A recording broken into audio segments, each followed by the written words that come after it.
premières personnes qui sont venues, qui ont quitté leur région natale pour essayer de trouver du travail ailleurs pour nourrir leur famille, parce que la terre sur laquelle ils vivaient ne suffisait pas à nourrir tout le monde. Donc c'est une histoire vieille comme le monde. Les gens émigrent, partent, reviennent quelquefois. Donc on voyait ces gens venir dans des pays dont ils ne connaissaient ni la langue, ni la culture, ni les coutumes. Et pour tout dire, tout ce qu'ils pouvaient essayer de faire revêtait la forme d'un exploit, jusqu'à aller demander un renseignement dans un guichet. Ça leur paraissait être une montagne.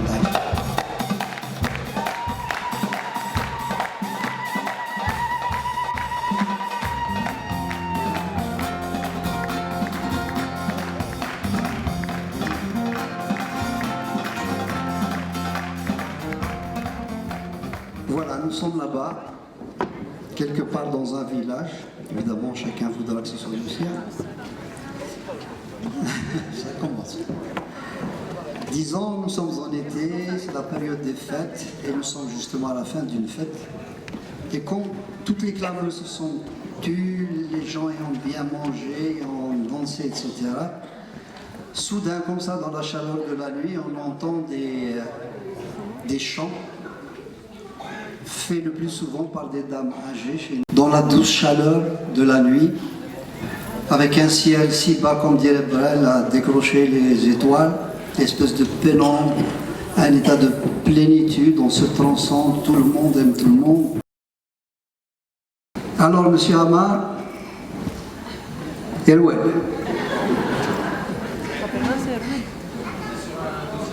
Ouais.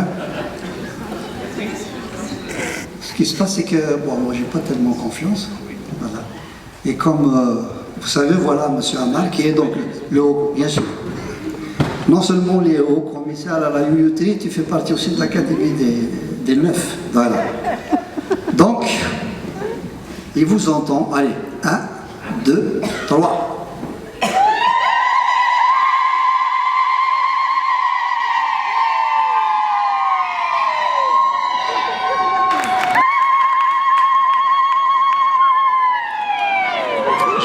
J'aimerais bien te faire une dérogation.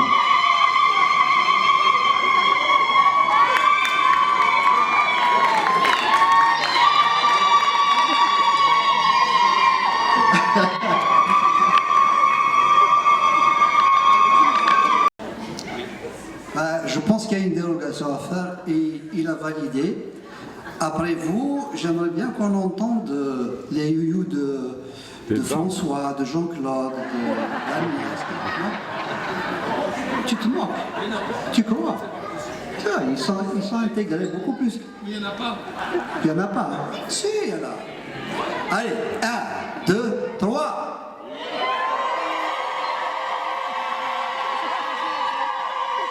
On y va.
passé, vous avez fait votre boulot et tout le monde est content. D'accord? C'est ce qu'on appelle, je vous ai eu vraiment avec un chat. Ah ouais. Parce que j'ai fait semblant d'être malade, machin, tout ça. Mais en fait, moi, c'est pour ne pas faire les 8 mètres qu'il y a entre ici et là-bas.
Par là que nous faisons ces chansons pour vous montrer le plaisir que l'on a d'essayer de venir de chanter devant vous ce soir et j'espère que c'est partagé. Non? Si? À côté de ça, bon, j'ai voulu vous faire chanter parce qu'en ces moments troubles de recherche de l'identité française, je voulais savoir le quota des gens de chez moi dans la salle. Il y en a 5, c'est bien. Plus de 5 10 oui, 15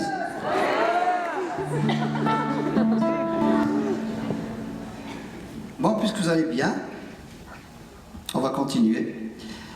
Cette chanson s'intitule Adrarinu, ce qui veut dire ma montagne. Ça va dans le sillage de ce que Jean Ferrat disait en parlant de sa montagne qui était belle, la nôtre aussi. D'autant plus qu'elle s'étend majestueusement sur toute la Kabylie, d'est en ouest, et elle est là.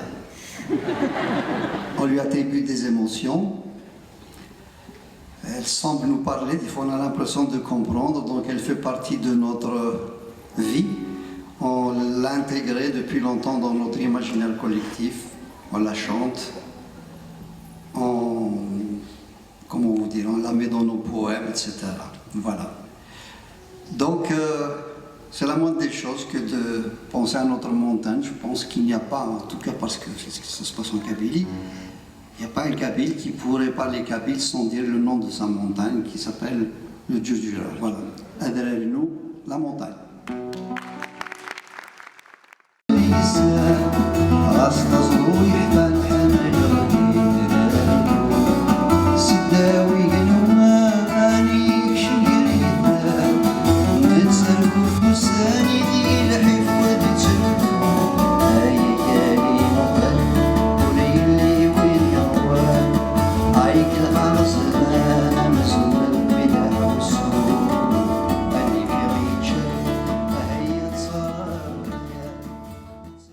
Comme on dit ici pour le fun, vous rigolez. Vous devez vous dire, il sorti de son couscous, il connaît rien. C'est ça. Je connais le fun. Je vais même sur Facebook, alors. J'ai followé, j'ai liké, machin, tout ça. Vous voyez comme quoi les apparences.